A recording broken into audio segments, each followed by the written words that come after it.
Shalom, selamat datang di webinar One Community yang bekerja sama dengan Wife Woman Worship, Gereja GKMI Gloria Patri, yang diadakan dalam rangka Valentine Edition, yang berjudul Love, Coffee, and Friendship.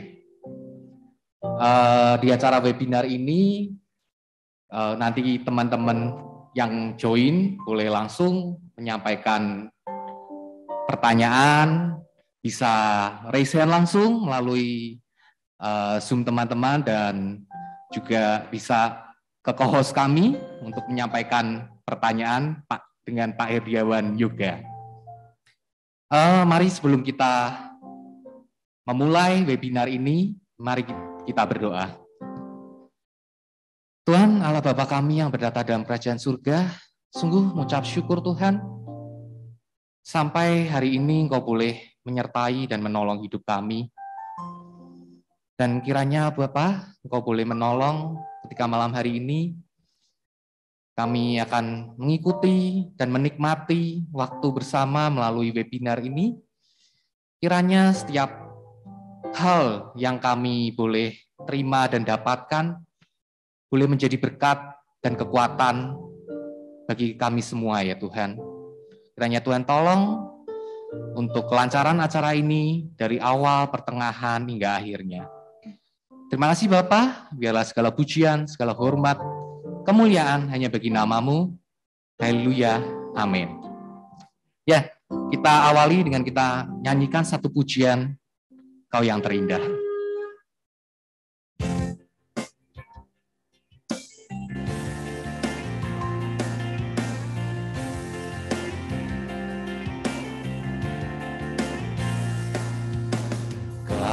Yang terindah di dalam hidup ini, tiada Allah Tuhan yang seperti Engkau, besar perkasa penuh kemuliaan. Kau yang termanis di dalam hidup ini, ku cinta Kau lebih dari segalanya, besar kasih setiamu kepadaku. Ku sembah Kau ya Allahku, ku tinggikan nama-Mu selalu. Tiada lutut tak bertelut menyembah Yesus Tuhan Rajaku.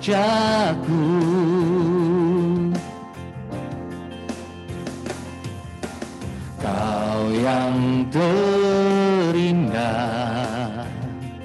di dalam hidup ini, tiada Allah Tuhan yang seperti Engkau, besar perkasa penuh kemuliaan. Kau yang termanis di dalam hidup ini, ku cinta Kau lebih dari segalanya, besar kasih setiamu kepadaku. Ku sembah Kau ya Allahku, ku tinggikan nama-Mu selalu. Tiada lutut kan bertelut menyembah Yesus Tuhan Rajaku. Ku sembah Kau ya Allahku, ku tinggikan nama-Mu selalu. Tiada lutut kan bertelut menyembah Yesus Tuhan Rajaku, menyembah Yesus Tuhan Rajaku.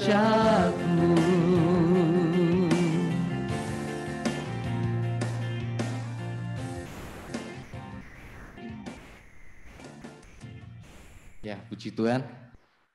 Malam hari ini telah bersama dengan saya para pembicara handal di sini. Ya, akan saya perkenalkan terlebih dahulu. Yang pertama, Bapak Pendeta Jackson Rumagit beserta istri Ibu Foni Evelyn Jingga.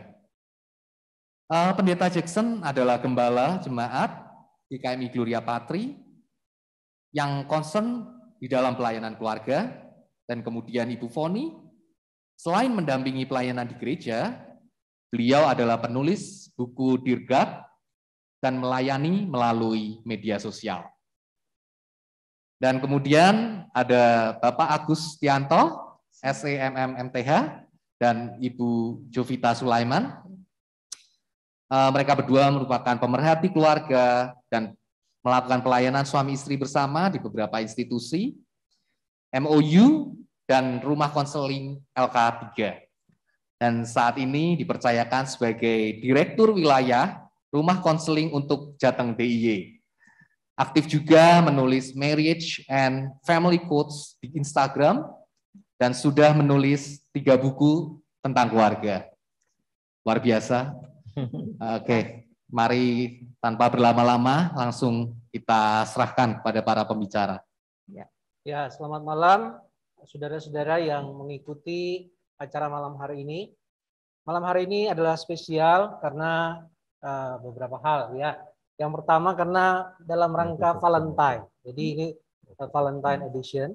Yang kedua ini yang spesial karena spesial kita bicara tentang keluarga. Yang ketiga spesialnya adalah karena di masa pandemi.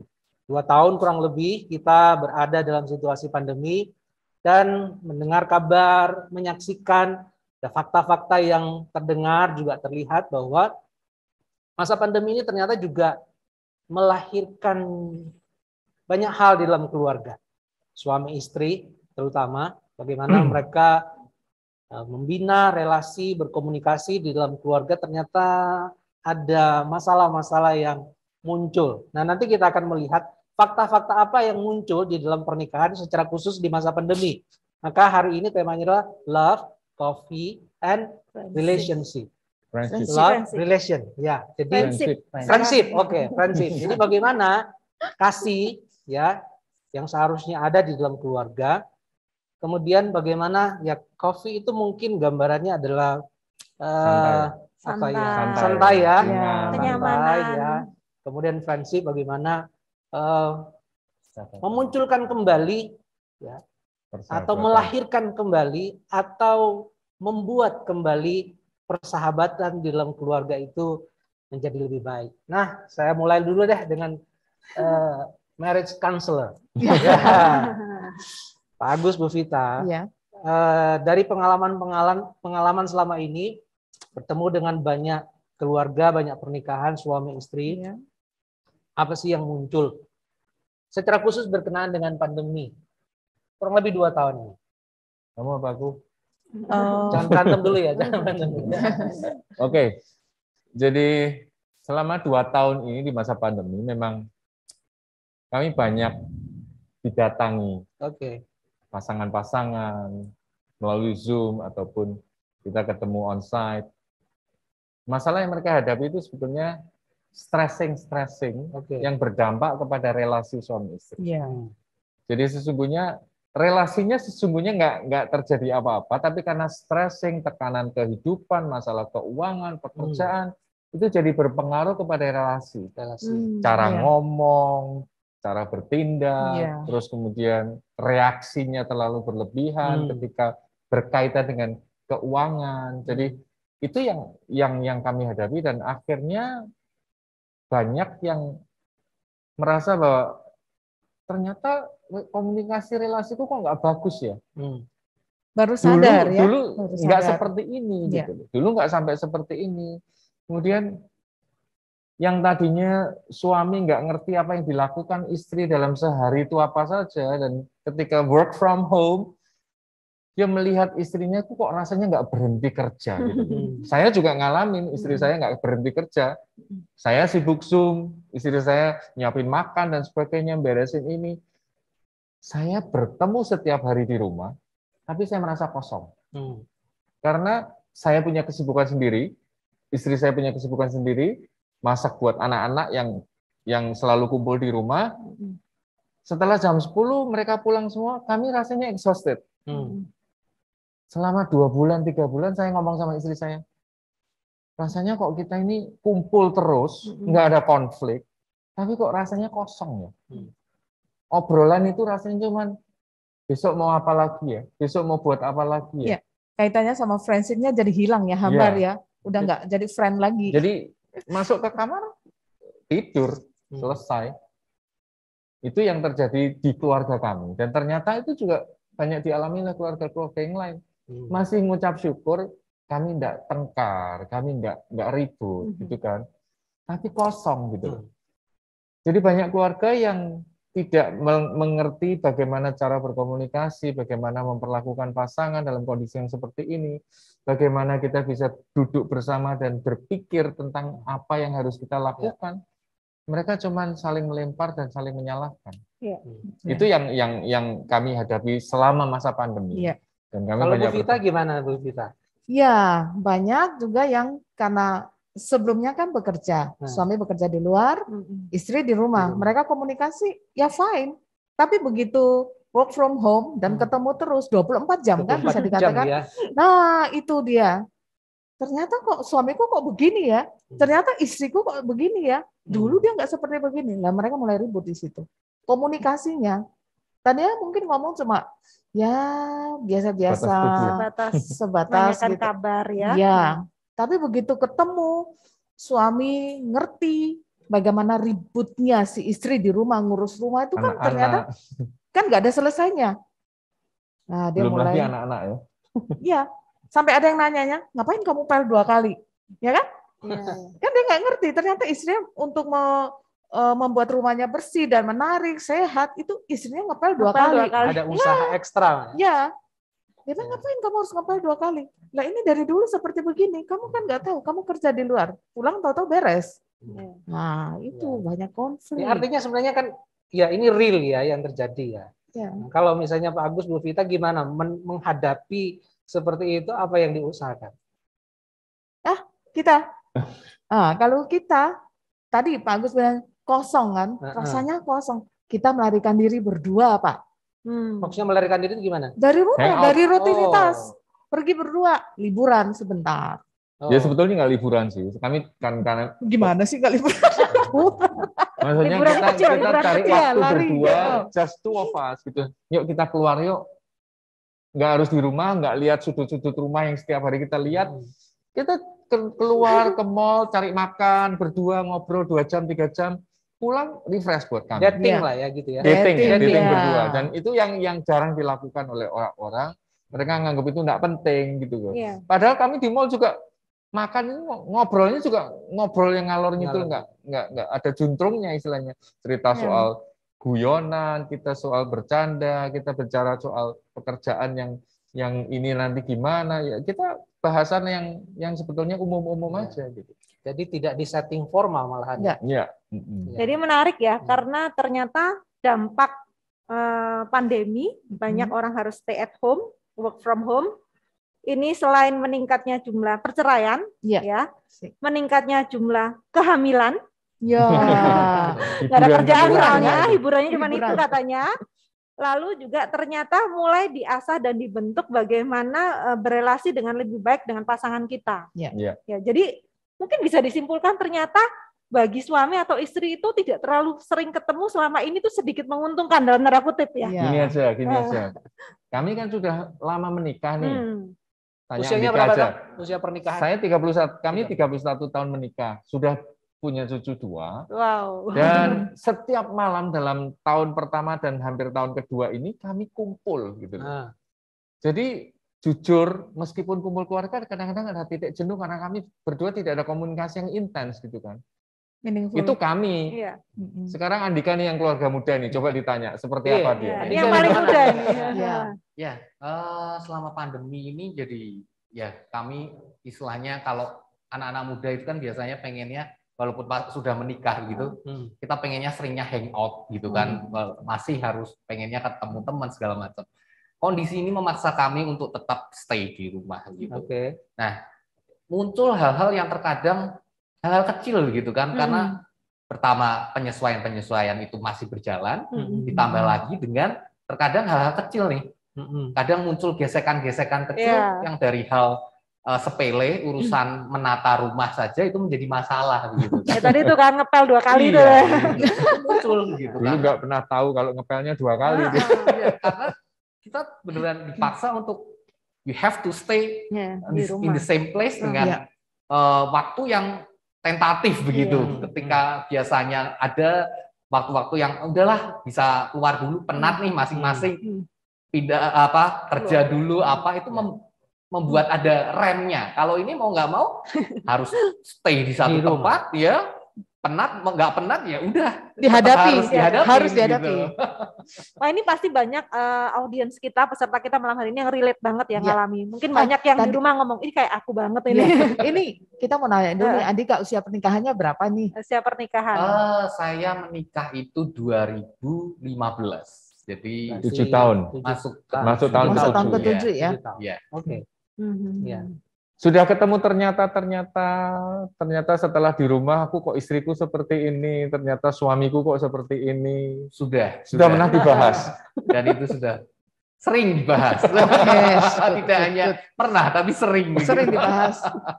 Tapi yang tadi menarik yang Pak Agus sama Bu Vita sampaikan, dalam kondisi rumah yang kadang-kadang jenuh, bosan karena harus stay at home terus, dengan keterbatasan mau keluar juga agak sulit dibatasi, terus mau melakukan meeting atau bertemu dengan orang lain juga banyak larangan-larangan kan.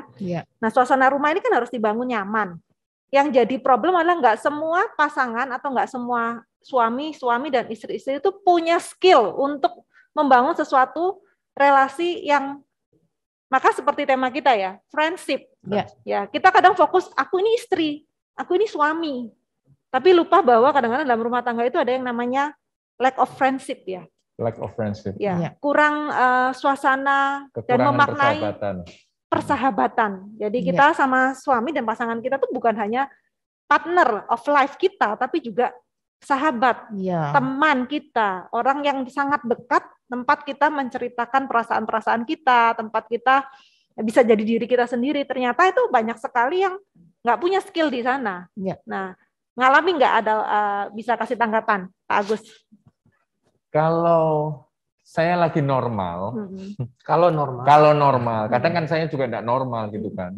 Kalau saya lagi normal, saya bisa memahami kelelahan istri, saya bisa berdoa tentang stressing yang saya alami. Tapi ketika satu titik hot button saya tersentuh, saya bisa jengkel, saya bisa berkata-kata keras juga sama istri saya.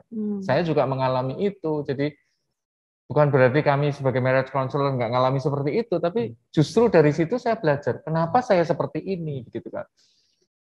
Jadi kami kadang-kadang dalam kondisi seperti ini, yuk kita keluar yuk jalan, nggak harus kemana-mana, muter naik mobil. Waktu itu sepi, justru kami tadi istri saya nyebut liburan kan, yuk kita liburan yuk. Nginap semalam di mana kayak itu, mumpung semua lagi sepi, mumpung hotel-hotel juga lagi protokol kesehatannya ketat, kita justru aman di sana gitu kan. Kami berpikir terbalik gitu kan. Mumpung lagi sepi yuk kita belanja yuk. Saya pernah di satu supermarket itu cuman 3 orang, saya dan 1 orang yang lain, semua pegawainya. Jadi itu saya merasakan bahwa ini hiburan buat saya. Ternyata cuman begitu aja saya terhibur gitu loh. Menemukan suasana baru. Yang penting suasana baru, tidak. Iya, ada cara-cara strategi-strategi khusus ya. Iya, kita harus kreatif. Ya, kondisi seperti begini mau nggak mau kan kita di dalam situ. Jadi kita harus kreatif. Bagaimana membuat hidup itu tetap menarik. Iya. Tetap menyenangkan. Iya, tetap Tapi kalau menyenangkan, kita gimana tetap ini, menarik. persahabatan kita di Ya keluarga. kalau sebagai hamba Tuhan gimana? Semua Tapi sibuk. masa-masa pandemi ya melewatinya juga mencoba kreatif sih ya, mencoba kreatif. Kreatif di bagian dalam dan luar. Jadi kami beberapa kali cukup sering sih ya. Jadi mengambil 1-2 jam keluar pergi. Jadi apa namanya? Kita short Escape. Short escape. Short escape. With a mission. Jadi kami pergi aja, pergi naik mobil 1 jam keluar kota, cuman ke rest area. Tetapi sepanjang perjalanan dari pergi dan pulang itu kita ngobrol banyak. Obrolan banyak Ya. ya. Dan kadang-kadang bisa ketawa sampai menangis sampai ketawa. Tapi kan Iya. mungkin begini ya, orang-orang di luar tuh taunya kalau hamba Tuhan tuh kayaknya gampang lah. Aman-aman Masalah, saja. aman, gitu ya. Salah. Gesekannya kayaknya sedikit begitu kan. Salah. Oh, kita berantemnya banyak. Gitu Secara ya. khusus pandemi ini. Karena apa? Istri saya ini sejak pandemi itu banyak barang yang dibuang. Dalam tanda kutip begini, membersihkan rumah. Minimalis. Termasuk barang-barang saya. Jadi barang yang memang saya simpan mungkin ya sejak saya datang gitu ya. Dan dia tanya sama saya, "Dad, ini barang terakhir kamu lihatnya kapan? Kamu pegang kapan?" 5 tahun yang lalu. 5 tahun yang lalu. Oke, kita buat kesepakatan ya. Kesepakatan apa? Barang yang kamu nggak sentuh 2 tahun, itu kita harus kasih ke siapa? Donasikan. Sampai gitu. Tapi kan berat hati saya. Waduh, ini Koleksi. koleksi ini ya. Jadi ini barang berharga buat saya gitu ya. Tapi ya ini kita menjalin komunikasi, saling memberi pengertian, walaupun awal-awal berselisih paham, tapi lama-lama mikir, iya benar juga ya, masa barang 5 tahun, ada yang 10 tahun saya nggak pernah sentuh, dan saya masih tetap mau pertahankan. Ya, karena saya kan minimalism enthusiasm. Jadi saya orang yang fokus kepada minimalisme hidup. Jadi sedang melatih karena pasangan atau anak-anak mungkin nggak se-concern saya gitu. Itu kadang-kadang hal-hal begitu yang jadi masalah yang jadinya sering muncul ketika sering bertemu di rumah gitu. Nah tadi saya terpikir begini loh, ketika kita itu ingin menghidupkan suasana persahabatan ya, Cita dan Pak Agus ya. Yang jadi problem adalah, saya terpikir satu hal gini, kalau di dalam kekristenan kita percaya bahwa laki-laki itu punya kebutuhan dihormati, ya kan? Karena itu kan istri tunduklah pada suami. Nah, istri punya kebutuhan dikasihi. Karena itu suami-suami kasihlah istrimu seperti engkau mengasihi dirimu sendiri, seperti Kristus mengasihi umatnya. Nah, kadang-kadang kebutuhan ini menjadi sesuatu yang dimaknainya keliru sehingga persahabatan atau suasana kedekatan dengan pasangan kita tuh berbeda. Begini maksud saya. Suami mungkin nggak bisa terlalu berakrab-akrab dan bersahabat. Ya aku ini dihormati. Jangan sampai loh, karena orang kan merasa kalau saya terlalu dekat, kamu nggak respect sama saya. Laki-laki itu punya pride, ya. Everyone punya pride lah ya. Tapi laki-laki memang dipanggil Tuhan tuh punya satu martabat yang dia harus dihormati, istri harus tunduk. Tapi istri juga merasa aku nih perlu dikasihi gitu loh. Aku maunya dimanja, disayang, digodain, dirayu gitu loh. Jadi merasa bukan aku yang harusnya menjadi sahabatmu, kamu dulu dong. Kan saya kebutuhannya dikasihi. Nah, gimana nih tanggapannya Cik Vita? Menuntut gitu ya. Iya. Kalau dari ayat yang hai suami, kasihlah istrimu, hai istri tunduklah pada suamimu. Kadang-kadang ayat-ayat ini digunakan untuk saling menyerang. Iya. Padahal kalau kita mau lebih dalam lagi mengenal ayat ini, ketika hai istri, itu bukan yang ngomong bukan suami, tapi istri. Hai istri, berkatalah kepada dirimu sendiri. Berkata pada diri, hai istri, tunduklah pada suamimu. Bukan dipakai oleh suami, hai istri, tunduk pada suami. Bukan begitu. Suami sendiri juga, hai suami, kasihilah istrimu. Jadi ketika kita bisa menerapkan firman itu dengan benar, bukan digunakan untuk menyerang pasangan, kita akan baik. Dan satu lagi ketika kita membagi garis tegas di dalam rumah tangga. Tugas membagi dengan garis tegas, ini bagianmu, ini bagianku, itu adalah sumber konflik dalam keluarga. Ya. Saya dulu juga seperti itu. Tugas ngajarin anak-anak kan kamu, bukan aku. Aku kan kerja di luar. Ya. Aku di luar, bukan aku yang ngurusin mereka. Ya sekali-sekali deh kamu coba ngajarin anak. Ya, saya nggak sabar loh ngajarin anak. Lihat dia marah-marah, Bu, jangan marah-marah, Bu, jangan bentak-bentak gitu. Tapi ketika saya mengambil role sebagai pengajar, Bu Drap, saya juga budrek saya. Ternyata nggak semudah itu ya. Nggak semudah itu. Jadi itu yang pasti banyak yang relate ini, audiens kita. Jadi sekali lagi, harus saya interrupt sedikit, Pak.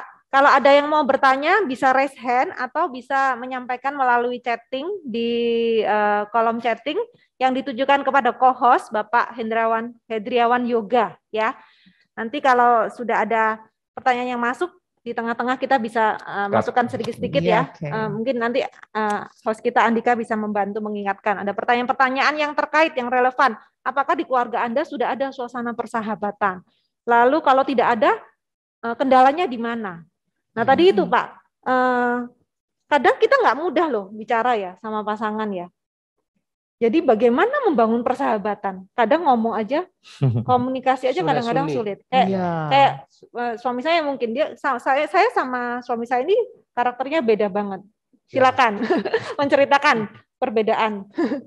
Perbedaan kami itu antara bumi dan langit lah. Ya. Bumi dan langit ya, betul. Ya, bumi dan langit. Dia ini aktif, super aktif mana ya. Saya ini tenang, ya, soft, ya, tidak gerusa-gerusu begitu, tenang. Dalam berkomunikasi pun dia begitu. Banyak kali sih, banyak kali. Secara khusus, saya begini, ya ingin cepat, saya beritahu nggak usah cepat-cepat, slow aja, pasti terlaksana kok ini dia. Dan itu menjadi sumber konflik. Maunya cepat dan saya melihatnya itu ini timingnya masih bisa, masih oke begitu. Dan itu bisa menjadi sebuah pertengkaran yang cukup besar. Karena harapan tidak sesuai ekspektasi. Saya tipe organize dan timelinenya ketat gitu loh. Saya merasa bahwa segala sesuatu itu harus ada timelinenya. Ini dari sisi saya ya. Kalau dia kan tadi sampaikan suami saya bilang dia maunya cepat, tapi dalam pandangan saya bukan terburu-buru sebenarnya, tapi ya ini harus disesuaikan dengan timeline gitu loh. Yeah. Tapi dari situ saya belajar juga. Karena saya orang yang selalu mengejar waktu, mengejar sesuatu project itu harus sesuai dengan targetnya. Suami mengingatkan saya tuh slow, tahan sedikit, ngambil waktu lagi gitu. Ya. Tapi saya di satu sisi juga merasa kadang-kadang kalau suami saya terlihat agak terlalu santai, saya mengejar dia. Ayo ini mulai lagi nih, harus diingetin lagi nih. Gitu. Dan kita pasangan satu ngegas satu ngerem lah ya.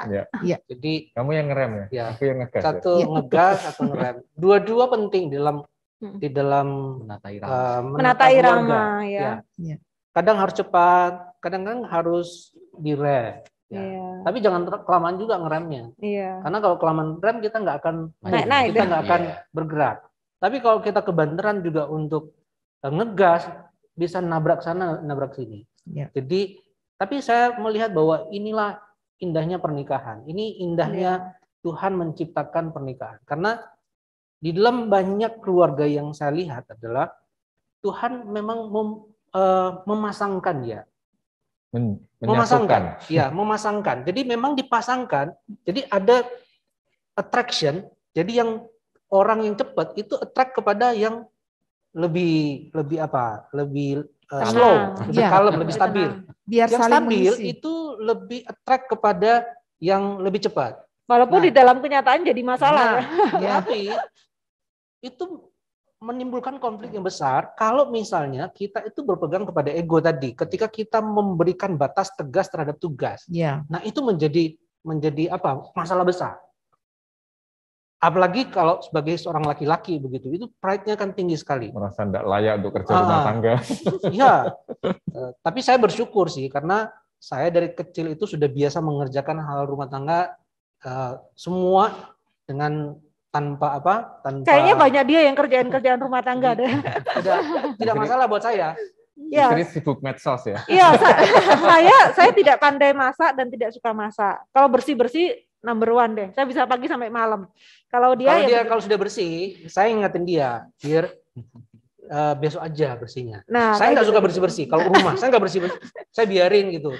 Tapi kalau saya tahu kalau dia minta bantuan begini, wah kok begini ya, kok begini. Nah, berarti dia Minta sedang bantuan. memberitahu, kok bantu sedikit-sedikit lah kira-kira gitu. Ya kayak Memahami gitu-gitu. lah, memahami. Ritmenya, saya kalau bersih itu benar-benar tuntas, seharian bisa bersih-bersih. Nah, Nggak bisa ditunda. Nggak bisa Kalau bisa ditunda. satu hari. Kok bisa beres-beres semua gitu lah. Suami saya bilang, nanti kecapean, nggak usah berat-berat lah dia. Nanti malam-malam kamu bilang, pijetin dah. Iya, selalu begitu. Enggak, saya sebenarnya bukan hanya mengasihani dia, mengasihani diri sendiri. Karena sudah Dia tambah job. Jadi udah kerja mati-matian gitu. Kok Jobdesk begini, kok tambahan begini. ini. Aduh. Kelihatannya baik gitu ya, padahal memikirkan dirinya sendiri. Nah, saya tadi terpikir nih, Pak Agus sama Cik Vita, kita itu kalau nggak punya pasangan yang bisa saling memahami, bisa bercanda, ini kan jadi sulit ya membangun Jadi masalah persahabatan ya. Ini ada hal-hal yang bisa saya dulu begitu. Ketika istri saya ngeluh gini-gini tentang perasaannya, tentang apa yang dirasakan dengan sikap-sikap saya. Terus dia ngomong gini, saya selalu ngomongin, gitu aja kok masalah sih. Gitu aja kok masalah gitu lah. Gitu aja kok masalah. Itu berlangsung lama. Dari awal-awal pernikahan saya cerita itu. Sampai suatu hari ketika istri saya ngomong, gitu aja kok masalah. Istri saya ngomong gini, mungkin bagi kamu nggak masalah, tapi bagi aku masalah. Ini masalah perasaanku. Apa yang aku rasakan, apa yang aku lihat, apa yang aku bisa rasakan hidup bareng kamu gitu kan. Sejak saat itu saya belajar berpikir dengan cara pikirnya Vita. Jadi bagi aku nggak masalah kok, bagi dia masalah ya. Jadi setiap konflik saya belajar untuk menempatkan diri pada posisi Vita. Kenapa dia tersinggung? Kenapa dia marah? Saya ngomong begini gitu kan. Nah dari situ saya belajar. Tapi kembali ke masa pandemi tadi, kami banyak belajar untuk menjadi lebih baik. Jadi saya ngomong friendship ya. Bangunan friendship yang kami lakukan itu ketika kami sendirian berdua di rumah. Kalau saya ngomong sama istri saya, kalau kita tinggal berdua begini, anak-anak pergi dengan teman-temannya, dengan pacarnya, dengan keluarganya, kita tinggal berdua gini, untung ya kita nggak tengkar gitu kan. Tapi juga itu nggak menyelesaikan kan. Aku pengen Indomie, aku pengen makan mie gitu kan. Hujan, pengen makan mie, dimasakin sama istri saya. Terus saya makan, saya selesai, saya masih lihat istri saya sibuk, kamu mau teh nggak? Aku tanya kan? Istri saya tanya, mau teh nggak? Mau. Ketika dia mengerjakan buat teh tadi, ini nggak bicara kopi ya, bicara teh. Saya membawa ke belakang piring kotor. Saya cuci piring itu, saya taruh tempatnya, saya kembali ke meja makan, teh juga dibawa ke meja makan. Langsung istri saya ngomong, kamu ngomong cerita. Ya, saya ngomong sama Pak Agus, ternyata menyenangkan ya. Ketika kamu membantu aku mencuci piring, aku bikin teh, kita bisa duduk bersama-sama dan bisa ngobrol. Karena biasanya saya cuci piring, bikin teh saya suguhkan, saya pengen duduk bareng sama dia, dia udah selesai. Nah, ya itu perubahan-perubahan kecil. Ya, menarik ya. Memberi tangan. Sampai sekarang, mulai sejak saat itu, kalau saya habis makan, rajin cuci piring. Rajin cuci piring. Itu dampak positifnya. Jadi gitu ya. Itu karena pandemi. Harus interupsi, ada pertanyaan. Oke. Peserta. Ini boleh sambil minum kopi nggak ya? Iya, boleh sambil diminum ini. Boleh. Ini sambil saya bacakan juga. Ya, pertanyaannya silakan. Minum jangan ngomong ya. Yang mungkin bisa ditanggapi oleh para pembicara begitu. Shalom, sudah sekitar 10 tahun bapak saya selingkuh sampai saat ini. Sejak masalah ini, bapak saya berubah total, khususnya hubungannya dengan mama saya. Dia jadi bapak yang keras, kasar, dan tidak pernah lagi ada komunikasi yang tenang dan damai dengan setiap anggota keluarga. Pertanyaannya dari peserta, bagaimana cara saya sebagai anak untuk setidaknya menetralisir keadaan di rumah, khususnya untuk bapak saya? Wow. Ini berat ini dia. Berat ini. Kalau ini butuh beberapa sesi konseling.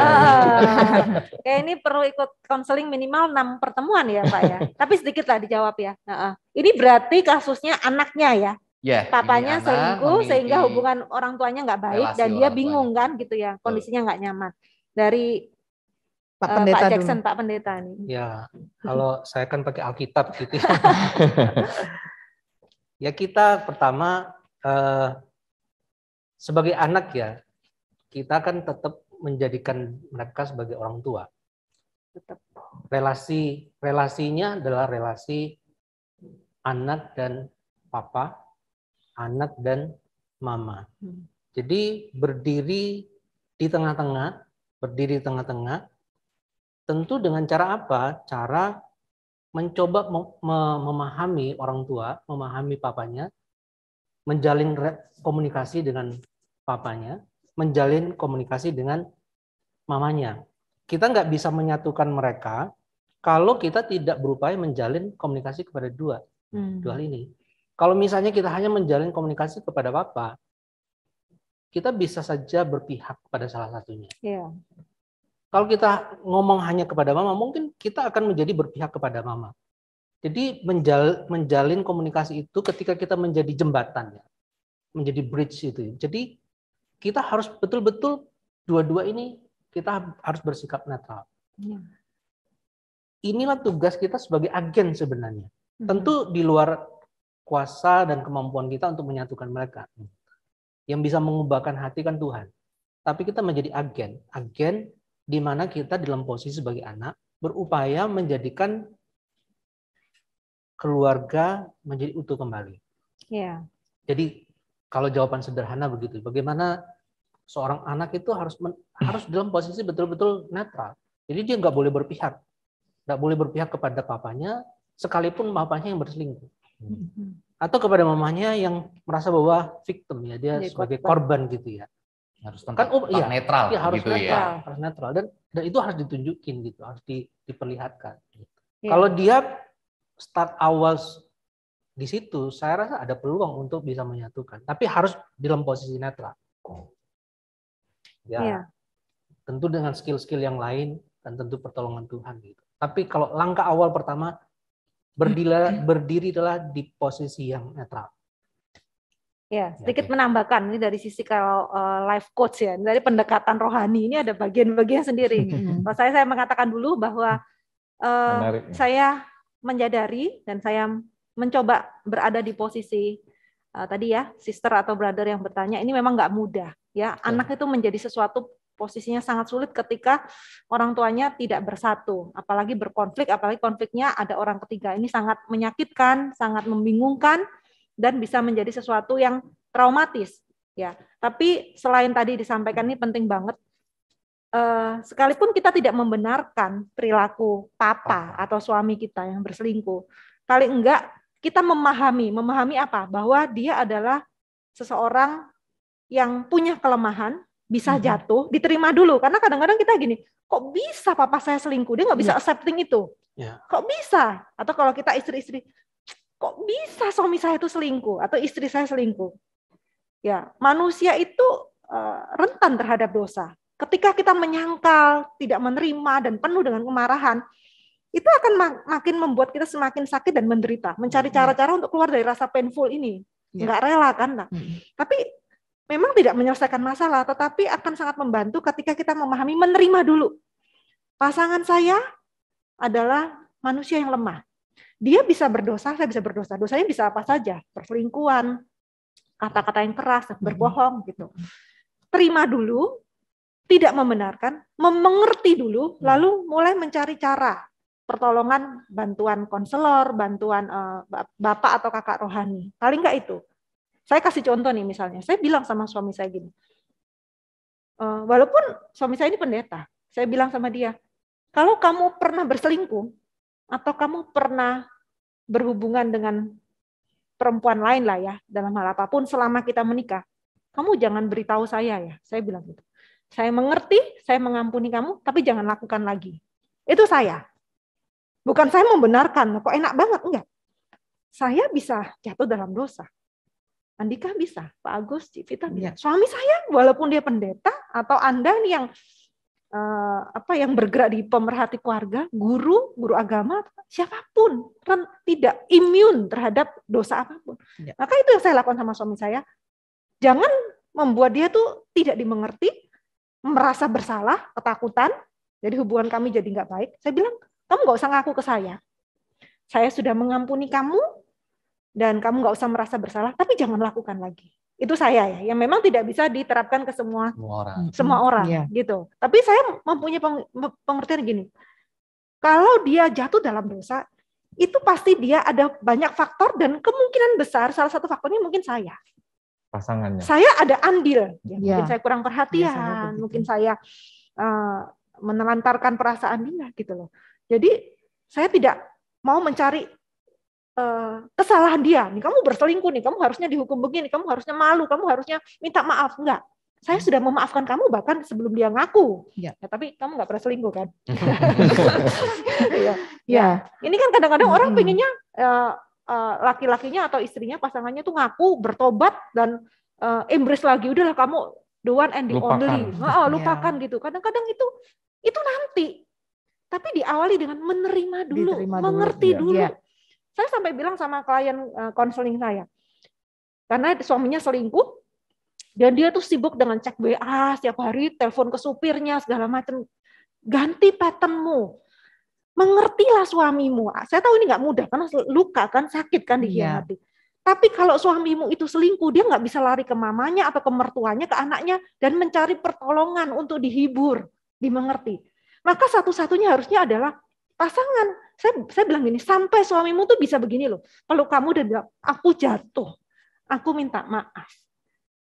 Dia nggak takut mengakui dan percaya bahwa pasangannya tuh mau menerima. Kalau kamu nggak bisa terima, mama mertuanya nggak bisa terima, anaknya nggak bisa terima, dia mau lari kepada siapa lagi? Ya. Ya balik lagi lari ke selingkuhannya Ya, dong. biasanya Ya kan? begitu. Kenapa akhirnya pergi menjauh dari keluarga karena dibuang, Iya, tidak dibenci, dimengerti ya. tidak diterima.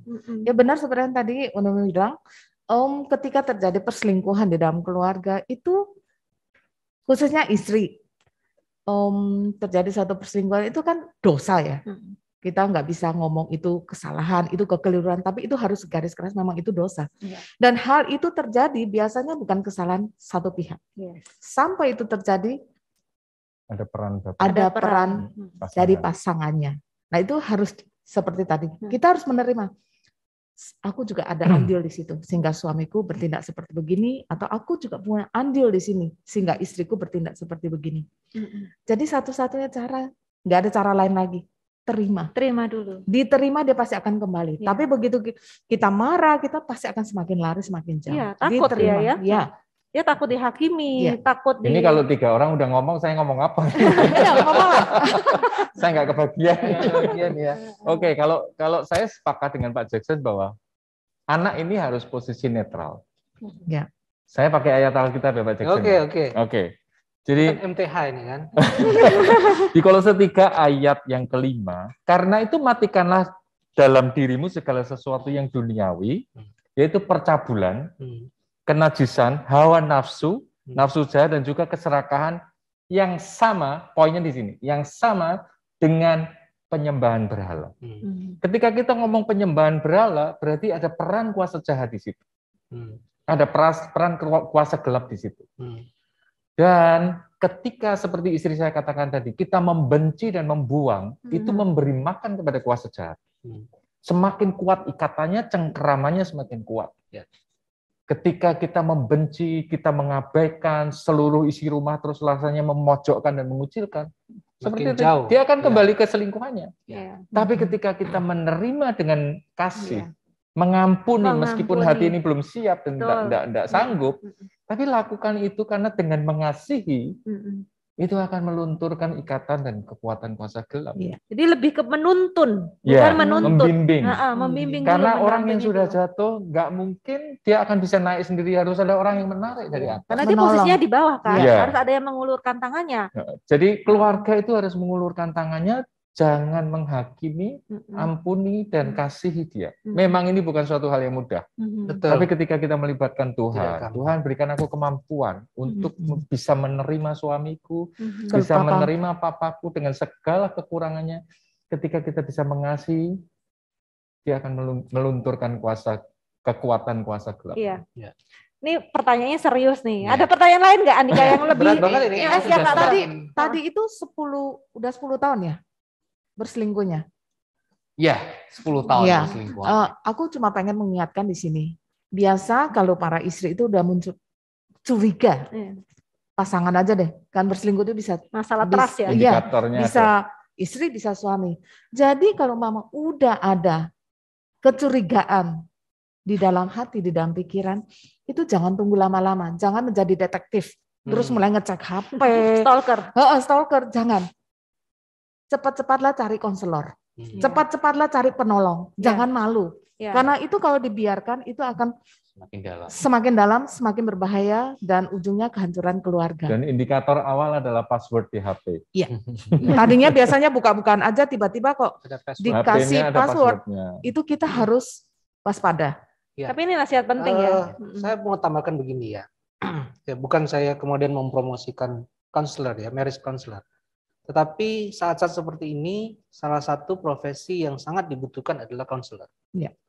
Karena kalau kita lebih cepat mendeteksi kecemasan kita, mendeteksi kekhawatiran kita, atau problem-problem apa saja, dan kemudian kita lebih cepat mencari pertolongan, itu akan lebih mudah diselesaikan persoalannya. Ketimbang ketika ditimbun, ditampung semua sampai bertahun-tahun, dalam durasi yang lama, bebannya makin berat, itu semakin sulit untuk recovery-nya, pemulihannya. Jadi ya dalam kesempatan ini saya rasa saya perlu untuk menyampaikan bahwa kalau di antara kita ada persoalan-persoalan yang mungkin kita tidak bisa ungkapkan kepada orang lain, tidak bisa ungkapkan kepada pendeta Anda, gembala Anda, atau siapapun, ya carilah konselor ya yang Anda anggap baik, ya bisa dipercaya. Menceritakan persoalan itu bagi banyak orang itu sudah menghasilkan keberhasilan 50%. Hanya dengan menceritakan. Keterbukaan tuh ya. Ketika kita terbuka, kita bicarakan, ya itu sudah membuat kita rilis. Ya 50% minta kuasa Tuhan untuk bekerja. Tetapi dari pihak kita sendiri itu kita sudah terlepas, sudah rilis dengan beban itu. Jadi saya menyarankan bagi siapa ya yang mendengar, yang mengikuti acara ini, kalau kita punya persoalan, carilah konselor. Ya, carilah orang yang bisa dipercaya. Carilah orang yang mungkin kerohanian lebih baik, kakak rohani, bapak rohani, ibu rohani, yang Anda bisa percaya, ceritakan. Kalau misalnya mendapatkan seorang profesional, mengkonselor, mungkin dia akan membimbing, mengupas, karena persoalan itu seringkali tidak hanya pucuk es aja.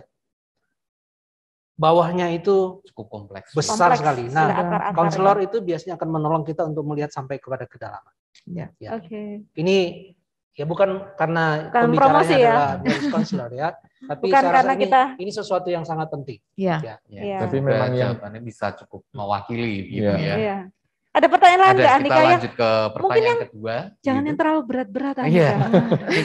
Ada pertanyaan ini jadi kopi ini. Mungkin mau minum dulu atau kita langsung lanjut ke pertanyaan kedua. Sudah mulai deg-degan ini pertanyaan. Ini pertanyaan kedua dari peserta bernama Suyono. Pertanyaan adalah bagaimana jika salah satu dari pasangan suami atau istri bawaannya serius. Jadi nggak mau bercanda karena kesannya norak gitu. Nah, cara friendship supaya akrab itu bagaimana gitu? Ini pasti banyak yang relate ya.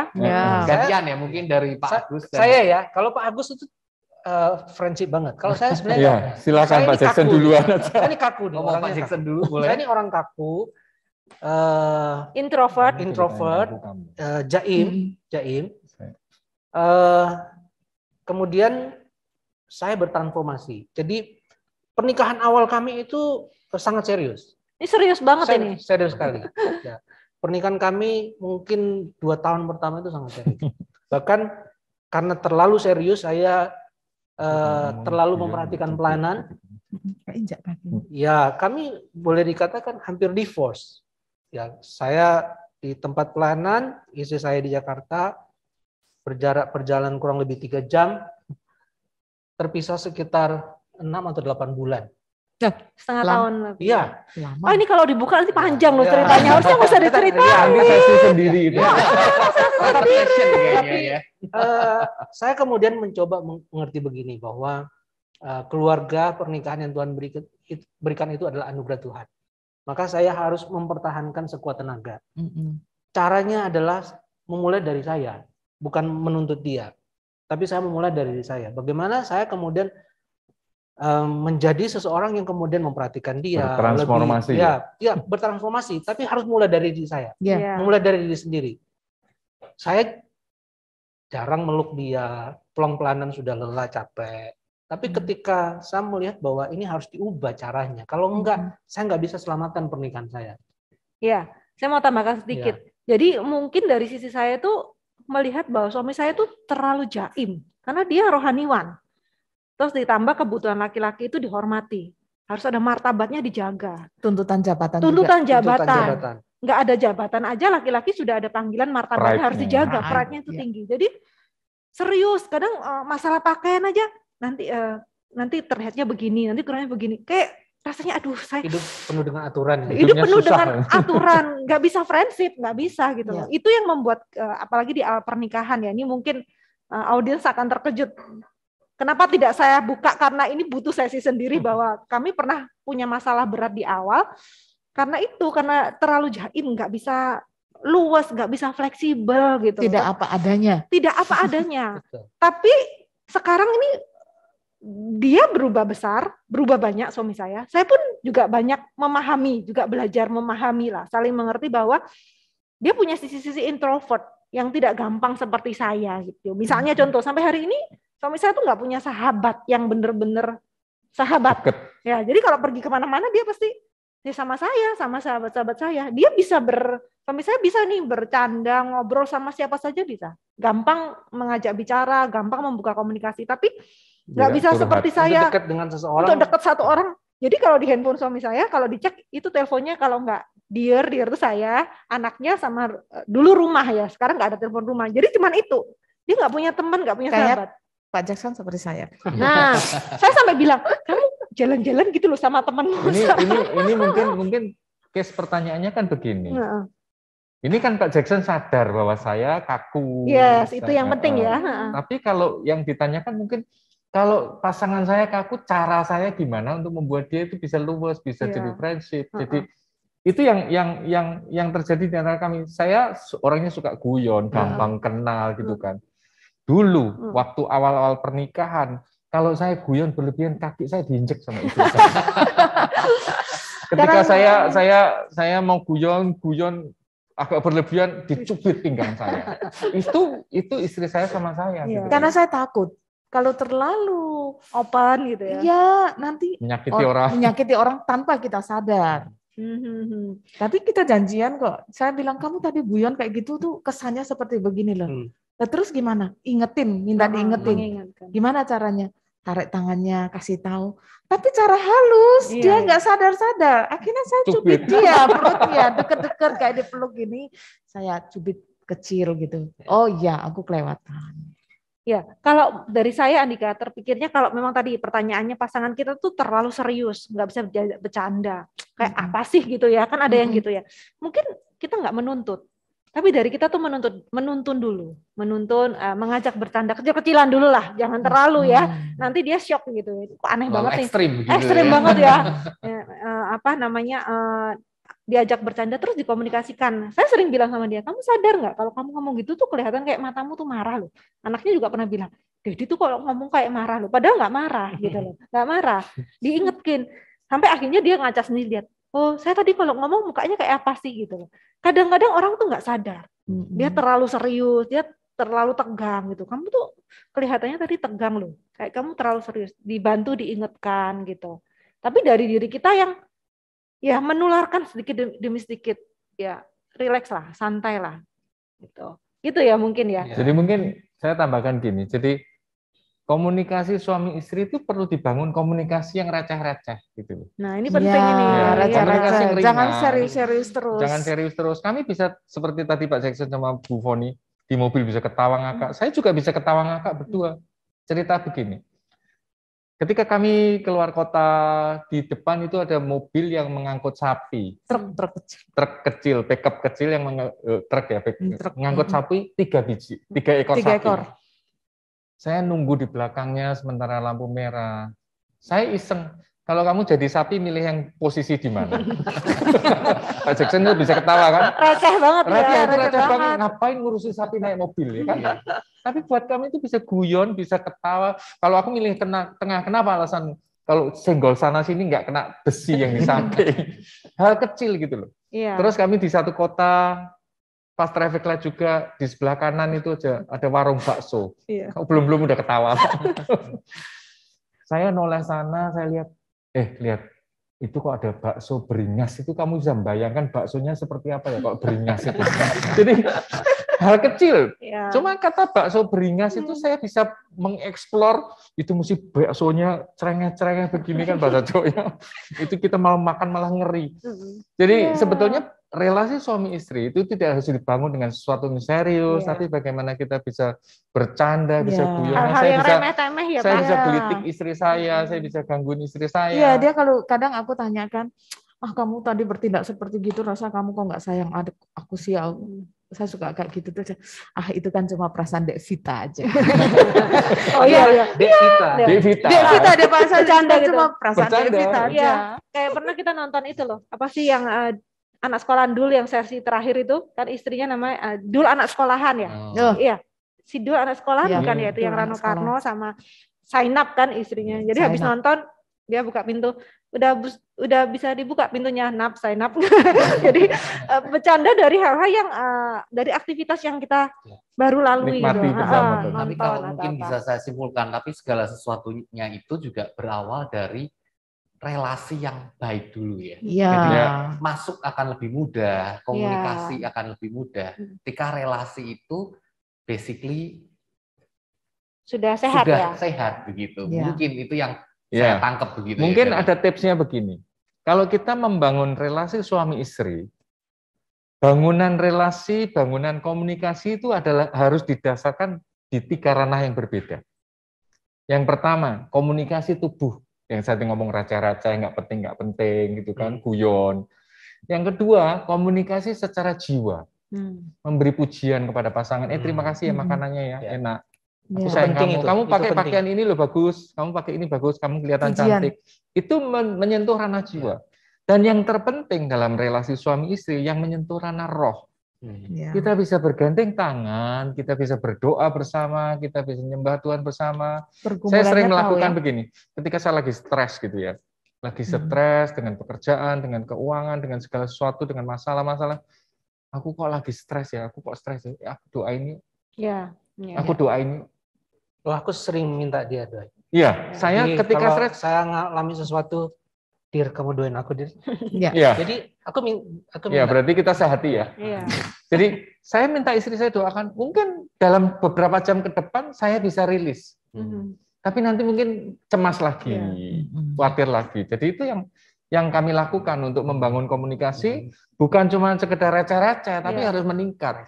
Ketika receh-receh, meaningful, deep conversation, meaningful conversation. Nah ini penting sekali. Kadang-kadang kita itu nggak bisa memaknai sesuatu tuh dengan meaning yang dalam gitu ya. Jadi misalnya contoh kemarin pada waktu kita liburan ke Solo, kita itu berpikir itu malam terakhir sebelum pulang, dikasih tahu ini ada satu tempat lumayan bagus dan makanannya bagus lah gitu.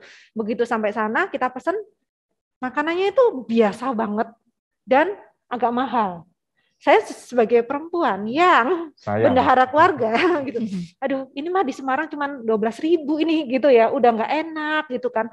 Tapi kemudian saya diingatkan bahwa kadang kita accident ngeluar uang terlalu besar untuk sesuatu yang yang nggak, aduh ini sih nggak worth it gitu loh, makan 50.000 satu orang 60.000, padahal saya kalau di Semarang itu makanan begitu 10.000 12.000 lebih enak, Andika lebih enak.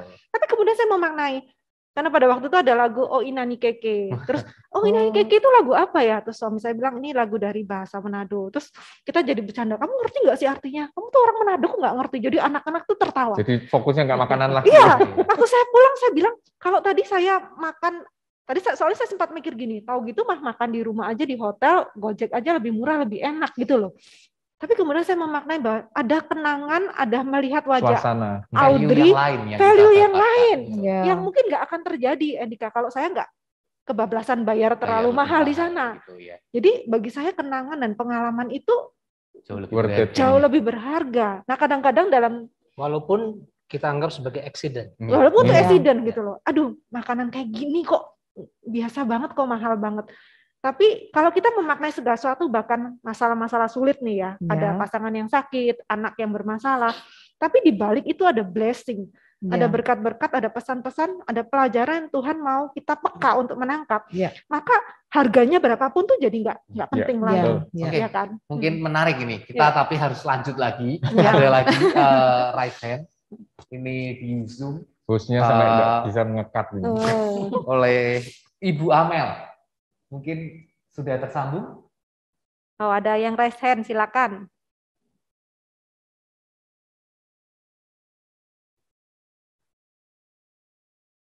Ya, silakan. Amel. Boleh disampaikan pertanyaannya. Mic-nya sudah dibuka. Iya, selamat malam. Para narasumber yang luar biasa. Malam ini memberkati banget tadi. Tapi saya mau ada sedikit pertanyaan. Apa suara saya bisa didengar ya? Jelas sekali. Oh iya. Susah-susah Mel ya. Saya mau tanya nih. Tadi soal obrolan receh yang katanya untuk membangun relasi suami istri. Saya tuh kok sering kayak begini ya sama suami saya. Jadi gara-gara ngomong obrolan receh itu malah justru jadi konflik gara-gara menurut saya itu lucu, menurut suami saya tuh nggak lucu gitu loh. Jadi saya udah ketawa, dia belum ketawa, kan saya jadi tersinggung gitu. Loh ini tuh lucu kok kamu nggak ketawa sih? Kayak gitu loh. Nah kadang kendala-kendala kayak gitu yang pengen berat. Iya, kadang tuh saya pengennya mengakrabkan gitu sama suami saya biar nggak ngomong yang berat-berat terus. Jadi dalam rumah tangga ngomong yang santai-santai kayak gitu. Tapi ya itu yang sering kejadian tuh kayak gitu. Saya udah ketawa, dia belum ketawa gitu. Terus baru saya tepuk, ini tuh sudah lucu kok kamu nggak ketawa. Gitu. Ini lucu loh, Amel. Nah, kalau kendala yang kayak gitu gimana ya mengatasinya ya? Oke, mungkin mulai dari Pak Agus, Bu Vita. Iya, itu bisa terjadi karena level lucunya beda loh, Mel. Nggak connect. Level lucunya nggak connect. Mungkin kamu sudah maju sekian, Ronald baru nyampe ke sekian gitu kan. Jadi itu yang harus dilatih. Jangan terlalu cepat ketawa kamu, tunggu reaksi Ronald dulu. Saya pernah mencoba melucu sama istri saya ketika siang-siang kami diajak dine out gitu kan, bukan dine out ya, lunch time. Jadi ketika istri saya buka lemari, cari pakaian yang pas untuk keluar, saya nunggu ini kok gonta-ganti nggak selesai. Saya komentar pengen melucu. Wih, mau bergaya tapi salah kostum terus gitu kan. Marah dia. Emosi ya. Soalnya cari pakaian itu kadang-kadang merepotkan ya. Saya maksudnya guyon, saya lihat nanti keringetan panas waktunya. Saya lihat dia tuh lucu gitu loh. Ganti nggak cocok ditaruh, ambil lagi nggak cocok ditaruh. Saya tuh iseng. Saya memang orangnya iseng, suka ganggu gitu kan. Saya ganggu dia. Mau bergaya tapi salah kostum terus gitu kan. Marah besar loh dia. Saya sampai minta maaf itu. Sorry, maksudku guyon nggak begitu. Gitu. Itu nyinggung perasaanku kamu. Waduh, salah kaprah ini. Makan siang jadi nggak enak itu. Iya. Mau romantis malah. Iya. Tapi kita ya pernah gitu ya. Mungkin bisa terjadi bukan cuma sendiri si Amel ya. Di repair ya. Karena momennya pas nggak pas. Sebenarnya itu juga nggak apa-apa kalau momennya pas. Bisa jadi kita jadinya bisa tertawa juga. Tapi karena momennya lagi jengkel, keringetan kan, nggak dapat gitu. Itu nggak pas momennya. Pernah juga terakhir tuh makan. dia udah pesan nih, aduh aku udah lapar banget nih Dir, jangan yang ngantri ya. Saya udah deg-degan karena tempat makan ini memang ngantri, kecuali beruntung lah nggak ngantri gitu. Tapi begitu sampai sana, wah ngantri nih, ya udah duduk. Ya udahlah udah terlanjur, udah jam 2 siang belum makan kan. Terus lama ya, saya tuh mencoba menyabar-nyabarkan dia dan Audrey gitu kan. Soalnya lama Saya banget. udah kurang sabar. emosi, Udah nggak emosi, sabar. lapar banget kan. Jadi gitu. sambil nunggu itu ngoceh Terus dia. Terus aku pertama sabar-sabarin. Tapi enak loh ini, worth it ini. Tapi karena dia terus karena lapar ya, wajar ya. Terus dia ngomong gitu, Dir, aku tahu kenapa di sini katanya laris. Karena mungkin masaknya lama, jadi ramenya tuh bukan Antriannya enak, panjang. tapi antriannya panjang. Saya jengkel itu. Soalnya saya dari awal sudah bilang ini tuh makanannya enak, makanya rame. Tapi dia counter dengan ini tuh rame bukan karena makanannya enak, tapi karena masaknya lama. Saya udah jengkel, soalnya saya lapar juga kan. Saya bilang, udah kamu tuh nebak-nebak, udah diem aja deh. Pokoknya nanti enak pasti. Gemes banget gitu kan. Terus begitu makanannya keluar, dia bisikin saya, ternyata enak ya dia ya gitu. Nah itu makanya aku bilang gitu. Terus yang lebih lucu lagi besoknya ketika dia pergi sama temannya, dia pulang ke rumah, Dir, apa? Aku mau mengaku dosa. Hari ini aku pergi makan lagi ke tempat itu katanya gitu. Jadi yang kemarin itu jadi masalah, kita bisa repair di waktu yang lain gitu ya, repair. Atau tadi repairnya secara langsung, sorry, maksud saya itu bercanda. Itu ya, kira-kira. Termasuk perkataan yang tadi sebagai sindiran, menjadi sesuatu yang lucu. Ya, Nah, tadi yang jadi lucu. Kalau hari kemudian diingetin bisa ketawa. Sekarang ya. Hari itu mesti jadi ketawa. Jadi saya bilang begini, tadi kan saya bilang, wah ini lama orang ngantri. Jadi orang ngantri panjang itu bukan karena enak, tapi karena lama. Lagi makan, saya bising ya, Dir, ini banyak orang ngantri. Karena apa? Kenapa? Karena enak atau karena lama? Jadi dia bahas lagi. Jadi ini menjadi sesuatu yang Diskusi justru baru. Jadi lucu malahan buat kami gitu. Ini kembali ke Ronald. Bahkan kemana-mana kalau misalnya lihat sesuatu ada antrian sih kita bahas lagi. Ini ramenya karena apa nih? Nah, tadi mungkin yang Amel tadi nanya kan, udah lucu. Tapi kok nggak ketawa? Pasangannya nggak ketawa-ketawa. Tanya, aku lucu enggak kok? Ah, gitu kan bisa kan? Aku lucu enggak kok? Ketawa dong. Kalau lucu ketawa dong. Ayo, kenapa kamu terlalu serius? Iya, bisa dibuat seperti begitu. Iya. Dan mungkin pun kita tidak perlu terlalu ekspektasi juga untuk kita harus lucu gitu. Atau mungkin pernah Ronald berusaha melucu, tapi Amel nggak ketawa, jadi dia jengkel. Balas dendam ya. Fans ya jadi. Ada pertanyaan lain nggak, Oke, Andika? Ini karena next waktunya sudah semakin seru, semakin malam juga. Gitu. Kita lanjut ke next question ya. Iya. Ada pertanyaan ketiga. Saya sangat membenci abang ipar saya. Mereka sudah menikah 13 tahun. Abang ipar saya tidak berpenghasilan alias malas-malasan, tetapi di rumah hidup seperti raja. Semua serba dilayani. Kakak saya pernah dikurung di kamar dan dipukulin karena cemburu. Apakah seumur hidup harus diterima? Dan bagaimana saya harus mengampuni? Karena saya nggak tega lihat kakak saya babak belur, ditambah lagi harus cari duit. Apakah pernikahan itu harus dipertahankan? Cukup serius ini pertanyaannya. Serius banget nih. Konselor pernikahan deh. Konselor pernikahan deh. Yang berat-berat kasih ke Pak Agus sama Civita deh. Biasanya udah Ya, sampai kalau kayak case-nya gitu ya. sudah sampai seperti ini tidak bisa dijawab dalam konteks yang seperti ini. Harus ketemu, harus digali kenapa suaminya nggak bekerja, kenapa sampai dia bertindak seperti itu. Personal. Bagaimana keluarga asalnya. Dan latar belakang. Latar belakangnya seperti apa. Ini udah case by case ya. Ini sudah case. Jadi kita nggak bisa dengan gampang jawab di sini. Harus digali. Harus digali dulu. Akar apalagi permasalahannya ini kan dari sisi ipar, bukan dari pasangan, dari sisi pasangan kan. Dia kan hanya melihat dari tampak luar. Tapi yang mereka alami, kenapa sampai suaminya kasar, sampai terjadi pemukulan, nggak mau kerja, itu kan mesti ada sesuatu yang perlu digali. Iya. Saya setuju. Berarti kalau kasus-kasus seperti ini sudah harus menghubungi konselor yang profesional atau rohaniwan untuk dibantu digali. Khususnya adalah pasangannya, bukan dia sebagai ipar gitu ya. Ya nanti bisa lanjut ke Bu Foni. Bisa membuat jadwal dengan Bapak Ibu Agustianto dan Bu Jovita. Itu harus secara khusus dibicarakan dengan konselornya. Itu case, itu sudah case itu. Nggak bisa digeneralisasi gitu kan. Semoga bisa ketemu orang yang tepat juga. Iya. Betul. Oke. Waktu kita nggak banyak ya, 15 Ya. menit lagi, tapi ada pertanyaan lain mungkin? Ada, next question, pertanyaan keempat. Mau tanya, kalau salah satu pasangan merasa bosan atau jenuh atau hambar, kita perlu kasih tahu ke pasangan kita atau kita cari solusi sendiri supaya hubungan nggak hambar lagi. Terima kasih. Komunikasi itu selalu dua arah ya. Jadi kalau kita mau supaya betul-betul menjadi sebuah komunikasi, maka dua arah. Tetapi harus memulai dari diri sendiri.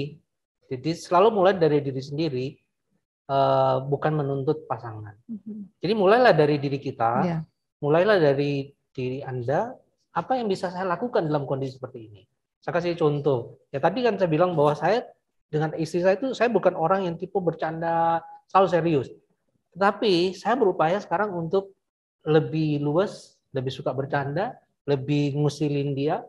Kalau dulu mungkin 5 tahun pernikahan nggak akan ketemu dah kalau misalnya saya bercanda banyak dengan istri. Tapi memulai dari diri sendiri, memulai apa yang bisa saya lakukan sih ya. Kalau kita sudah memulai terus menerus, jangan satu kali begitu. Iya. Kadang-kadang kan kita berhenti di upaya sekali gitu, upaya kedua kali udah berhenti atau maksimal 5 kali. Udah, aku udah lakukan ini berapa kali? 5 kali. Nah, kemudian kita berhenti dalam upaya itu. Terus menerus sampai kemudian terjadi perubahan. Jadi Iya. ubahlah pasangan dengan tidak mengubah dia.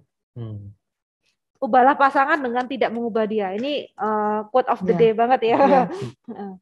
Jadi mengubah pasangan dengan cara mengubah diri saya.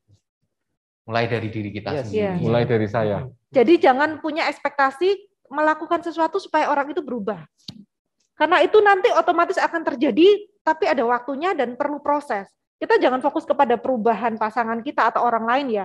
Tapi bagaimana saya memaknainya, saya sedang membentuk diri saya untuk bisa menjalin komunikasi yang baik. Karena banyak sekali ketika orang tanya seperti itu, Andika, lalu kita kasih saran, besoknya dia bilang, Cik, saya sudah melakukan yang Cici lakukan, tapi ini nggak berubah. Dan berapa kali kamu melakukan? Iya, perubahan sesungguhnya tuh ketika kita bisa menerima pasangan kita tidak berubah.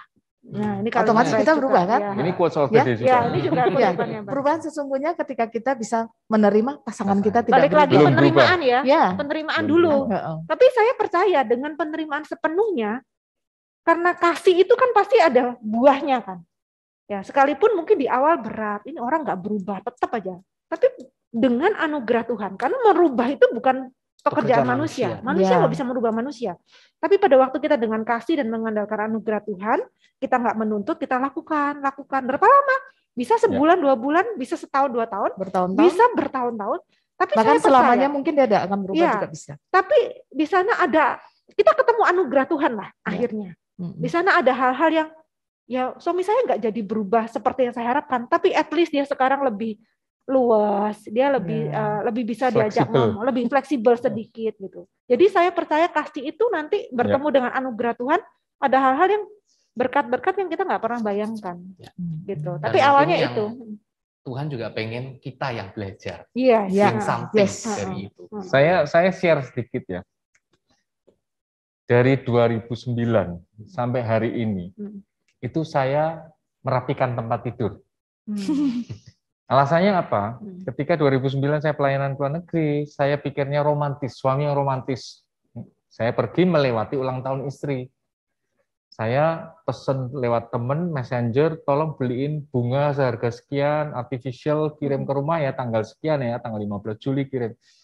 Saya kirim, ketika saya pulang, saya tanya, udah terima bunganya? Ekspektasi saya itu dipeluk, terima kasih ya, kamu perhatian banget, terima kasih. Saya harapannya seperti itu, tapi gubrak, ngapain sih beli bunga kayak gitu? Itu mau dipasang sampai kapan itu? Mau disimpan juga berdebu sampai kapan mau disimpan? Aku lebih seneng kalau kamu bantuin aku ngerapiin tempat tidur. Ngomong cuman bantuin aku ngerapiin tempat tidur. Besoknya saya mulai lakukan itu. Saya berubah pola pikir saya untuk merapikan tujuannya untuk menyenangkan istri. Saya mau berubah untuk menyenangkan istri. Saya rapikan, terus dia keluar dari kamar, masuk lagi. Udah rapi, terima kasih ya. Wah, saya senang ternyata. Diucapin terima kasih, senang. Jalan 1 hari, 1 minggu, 2 minggu, saya masih mengharapkan ucapan terima kasih. Sampai lama-lama saya sendiri yang berubah. Saya nggak perlu ucapan terima kasih karena setiap saya lihat berantakan, saya pengen merapikan. Nah, Jadi habit baru. ya, ketika kita berubah, ketika kita mau berubah, jangan untuk orang lain, tapi berubahlah untuk dirimu sendiri. Ketika kamu berubah untuk diri sendiri, nggak peduli orang mau ngomong apa, betul. Saya akan menjadi lebih baik dan lebih baik lagi. Karena kalau kita ekspektasi sama orang lain, nggak ada pujian kita berhenti. Gitu kan. Dan kalau kita berharap orang lain juga merespon dengan perubahan, kalau itu nggak terjadi, kita jadi demotivasi. Ya udahlah, aku nggak berubah juga. Padahal aku udah gini nggak ada pujian percuma gitu kan. Wah ini seru ya. Tapi kayaknya harus satu jadi lagi. Pertanyaan terakhir ini Andika. Pertanyaan terakhir. Iya. Kami termasuk keluarga introvert. Saya, kakak, dan orang tua. Dan komunikasi tertutup. Jadi sudah terbiasa beraktivitas sendiri-sendiri. Saya pribadi cenderung lebih dekat dengan sepupu-sepupu saya. Ayah bekerja di luar negeri, beberapa tahun terakhir baru tinggal bersama lagi karena beliau sudah pensiun. Saya kesulitan bagaimana caranya bisa membangun komunikasi yang lebih baik. Agar terbangun friendship dalam keluarga, mohon masukannya. Terima kasih. Begitu pertanyaannya ini. Jackson dulu, ini kelihatannya agak sulit. Keluarga introvert. Ya, keluarga introvert ya. Keluarga kami itu, keluarga dari saya, hampir semua, ya saya bilang ya introvert ya. Hampir semua. Jadi kalau saya introvert ya memang karena termasuk juga pola asuh juga ya. Papa saya bukan tipe orang kias guru, tetapi memang lebih banyak memendam, berdiam, tidak banyak. Bahkan sampai sekarang pun ya saya tidak ingat ada persoalan serius yang kemudian terjadi dalam rumah tangga. Saking introvertnya ya. Jadi semua tenang gitu ya. Saya nggak tahu. Jadi sampai hari ini. Padahal kan saya anak bungsu yang cukup lama tinggal di dalam keluarga. Jadi saya tidak memotret atau sebuah ingatan yang melihat sebuah masalah besar di dalam keluarga. Khususnya suami istri, papa dan orang lain.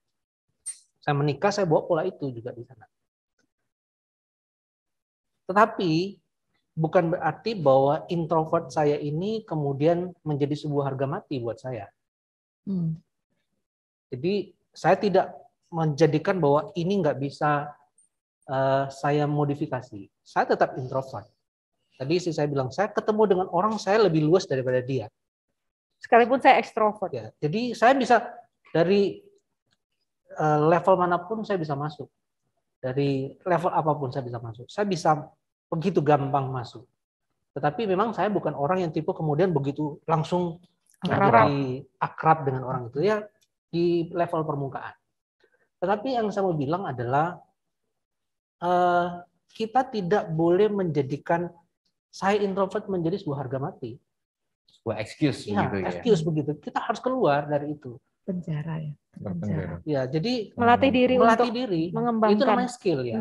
Skill. Saya selalu bilang begini sama anak saya bilang, Dedi ini introvert, tapi punya kemampuan ekstrovert. Saya introvert, tapi saya punya kemampuan skill ekstrovert. Ya, mengembangkan diri, tidak terpenjara. Jadi jangan menjadikan itu sebagai excuse saya nggak bisa buat apa-apa. Latihlah, keluarlah dari zona nyaman, gitu ya. Lakukan hal-hal yang kecil, ya. Lakukan misalnya upaya kecil, permalukan dirimu supaya kamu sudah nggak malu, kamu sudah mempermalukan dirimu kok. Contohnya gimana itu mempermalukan diri? Gitu. Maksudnya yang dimaksud konteks bikin guyonan yang nggak lucu. Bikin ya artinya kalau kita sebenarnya sudah lakukan ya misalnya stand up comedy ya. Stand up comedy itu kebanyakan introvert. Stand up comedian itu kebanyakan introvert. Tapi mereka kemudian menjadi ekstrovert ketika mereka sudah mempermalukan diri di hadapan kamera, nggak ada lagi yang mau sembunyikan.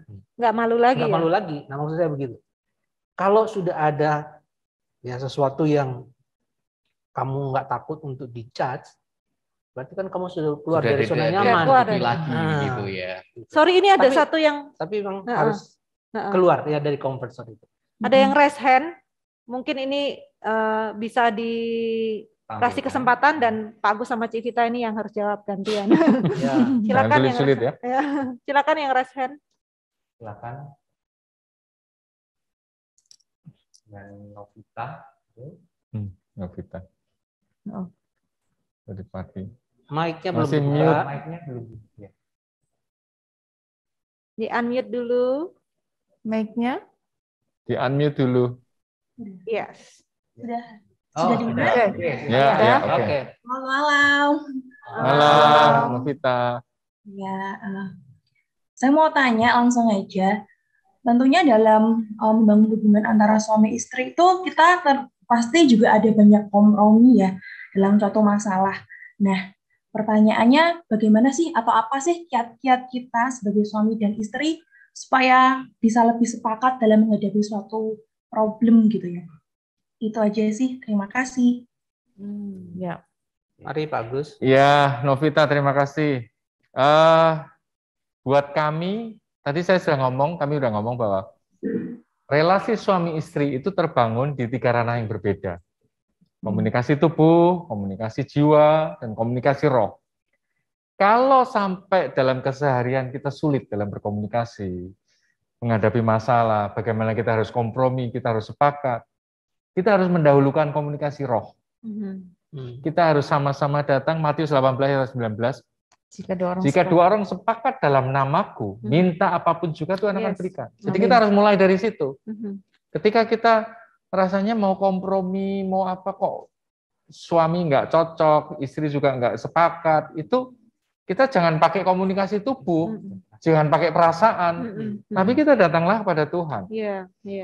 Jika 2 orang sepakat dalam namaku, minta apapun juga. Dan kita bicara 2 orang sepakat ini berarti suami istri. Jika 2 orang sepakat dalam namaku, minta apapun juga, Tuhan akan berikan. Ini dalam konteks keluarga. Jadi kita balik formatnya ke roh komunikasi dulu. roh. Komunikasi Jadi intervensi ilahi terkait dengan Tuhan ya. Karena kadang-kadang istri merasa dirinya pendapatnya keputusannya paling benar. Suami juga gitu. Akhirnya kita nggak bisa selesai nih. Jadi memang betul yang Pak Agus ngomong bahwa lalu bagaimana, bukan pandangan saya, bukan pendapat suami, tapi apa pendapat Tuhan, apa firman Tuhan. Dan seringkali ya, Dad, pada waktu kita berdoa, kita sering melepaskan loh, ya. Kayaknya ya udahlah kalau kamu pilih cara itu. Nah suami juga ternyata gitu. Kalau kamu udah yakin itu, ya sudah jalani. Jadi kita sudah langsung mengosongkan pendapat dan keinginan dan ambisi kita karena sudah ada intervensi melepaskan ego. Maunya Tuhan itu sudah apa ya? Tuhan. Ketika sudah bicara Tuhan ini dan kita peka, kita tuh sudah nggak berani loh mengklaim bahwa keputusan kita yang paling benar gitu. Ketika kita saling melepaskan, kita ketemu di tengah, nah menuju mencari apa yang Tuhan mau, bukan yang saya sebagai istri atau suami yang. Jadi jangan ngobrol, jangan ngomong, jangan memakai perasaan, tapi menurut aku bagusnya begini, menurut aku bagusnya begini. Itu kan perasaan. Tapi ketika itu konfrontasi terus dan terjadi konflik karena ketidakcocokan pendapat, beda pendapat, ekspektasi tidak seperti realita. Aku pengen ngomong gini supaya istri suamiku atau istriku sepakat dengan saya. Kembalilah ke Tuhan. Ya, menarik sekali. Even hal-hal kecil dan sepele ya, remeh-temeh tadi. Jadi bukan soal anak saya nanti mau disekolahkan di mana, nanti mau beli rumah yang mana. Tapi kayak kemarin suami saya cuma bingung, saya mau perbarui kacamata tapi gini apa gini. Suami saya bilang, dia doain lah. Ini hal cuman ganti kacamata. Jadi libatkan Tuhan tuh dalam segala aspek kehidupan kita. Tadi kalau kembali bilang melibatkan Tuhan kan, pernikahan itu kan adalah lembaganya Tuhan. Jadi ketika ada masalah di situ, kembalilah kepada Tuhan. Iya, betul. Karena Tuhan yang membangun, Tuhan juga yang bertanggung jawab, Tuhan juga yang punya rencana. Nah, kita harus peka terhadap itu ya. Ini karena waktunya sudah habis, mungkin Pak Jackson, suami bisa kasih closing statement. Iya. Tadi kan kita bahas tentang persahabatan dalam keluarga ya. Hambatan menjadi sahabat sebagai suami dan istri, menurut saya yang paling besar adalah kesombongan. Jadi hambatan terbesar di dalam menjalin sebuah friendship di dalam keluarga, di dalam rumah tangga adalah kesombongan.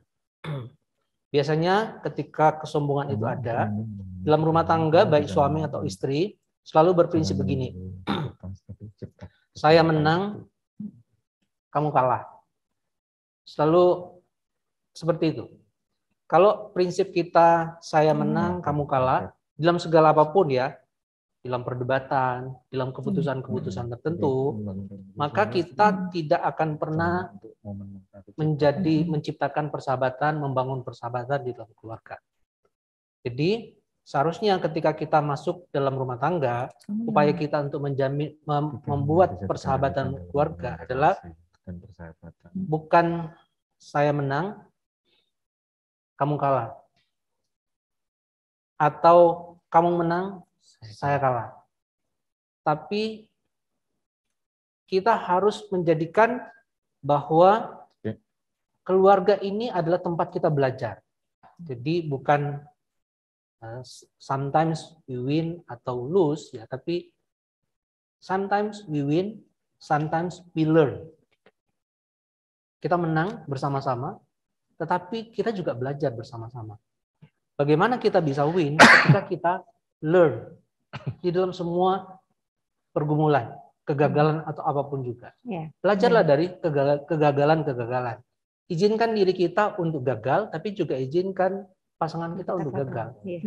Kalau kita selalu menuntut kesempurnaan terhadap diri kita, kita stres, kita akan merasa bahwa kurang terus yang saya lakukan. Sebaliknya kalau kita menuntut pasangan kita itu sempurna, kita juga stres dan dia juga stres. Karena dua orang bersatu ini dalam keluarga adalah dua orang yang berdosa, yang tidak sempurna. Tapi marilah kita belajar dari kegagalan itu. Jadi orang yang sukses adalah orang yang belajar dari kegagalan. Ya. Orang yang belajar menimba begitu banyak pelajaran di dalam kegagalan itu. Bangun bersama-sama dengan kondusif, turunkan ego, ya, miliki kerendahan hati, miliki buah roh. Di satu bagian firman Tuhan mungkin yang saya akhir-akhir ini suka mengingatkan diri saya dan juga mengingatkan orang lain ya, yaitu buah roh. Galatia pasal 5 ayat 22-23. Tapi buah roh ialah apa? 9 ya. Kasih, sukacita, damai sejahtera, kesabaran, kemurahan, kebaikan, kesetiaan, kelemah lembutan, penguasaan diri. Kalau 5 ini ya, 5 elemen dari buah roh ini ada di dalam keluarga. Saya rasa menciptakan persahabatan di dalam keluarga itu bukan sesuatu yang berat. 9 ya. Ya, 9 ya. 9 elemen ini ada dalam keluarga pribadi saya yang memulai lebih dulu. Saya percaya keluarga saya, keluarga Pak Agus, keluarga Andika, teman-teman yang semua juga yang ada di Zoom ini juga akan menemukan, mencicipi, menikmati kebahagiaan karena persahabatan. Amin. Kami mohon maaf ya, kalau ada banyak pertanyaan yang tidak bisa kami jawab karena keterbatasan waktu, dan mungkin kita bisa membuat acara seperti ini lagi. Ya, next time ya Pak. Iya. Next time. Silakan Pak Andika. Oke, mungkin kita bisa berfoto bersama dengan para peserta Zoom. Peserta bisa boleh membuka kamera untuk kita bisa berfoto bersama, mengaktifkan kameranya masing-masing. Boleh. Teman-teman boleh membuka kameranya. Yuk kita foto bareng. Iya. Nah, kayaknya belum afdol kalau belum foto bareng. Iya. Berapa halaman? Oke. Oke, kita foto dua halaman ya. Ya. Oke. 1, 2, 3. Halaman kedua. 1, 2, 3. Yes. Oke. Sudah?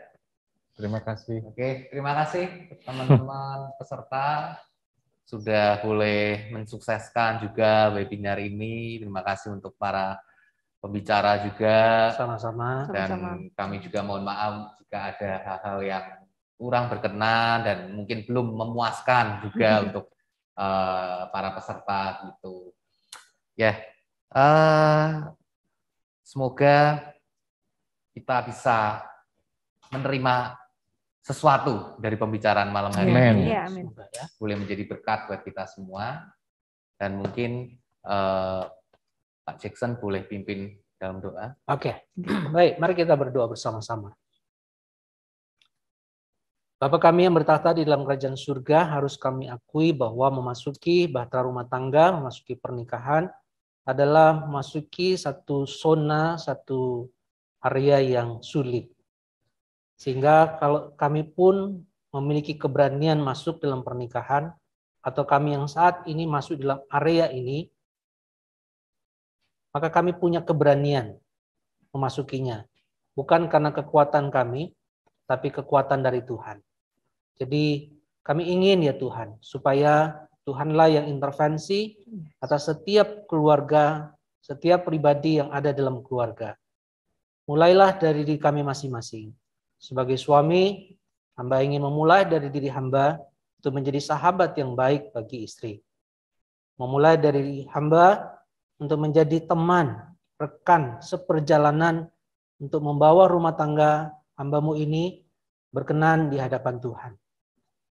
Memulai dari hamba ingin memiliki buah roh, supaya buah roh itu tercermin, dihidupi oleh hambamu sebagai suami, menjadi sahabat bagi istri. Tolonglah hambamu ini ya Tuhan. Tolonglah hambamu ini supaya menjadi menjadi yang diinginkan oleh Tuhan. Terima kasih. Hamba berdoa menyerahkan juga setiap peserta, setiap saudara yang mengikuti acara ini. Tuhan berkati mereka semua. Jadikan mereka sebagai suami, istri yang masing-masing menjadi sahabat, menjalin relasi komunikasi yang baik, supaya keluarga-keluarga yang mereka miliki menjadi keluarga-keluarga yang berkenan di hadapan Tuhan, menjadi berkat bagi banyak orang. Terima kasih Tuhan. Jikalau ada di antara kami yang keluarganya sedang mengalami masa-masa yang sulit, Tuhan juga intervensi, dan Tuhan sendiri yang akan mentransformasi keluarga sahabat-sahabat kami ini. Amin. Terima kasih Tuhan. Puji namamu, ini doa kami akan syukur di dalam nama Tuhan Yesus, yang adalah Tuhan dan Juru Selamat kami yang hidup. Haleluya. Amin. Amin. Terima kasih. Terima Terima kasih. kasih. Sampai jumpa lagi di acara One Community dan Wife Women Worship selanjutnya. Tuhan Yesus memberkati. Bye-bye. Bye-bye.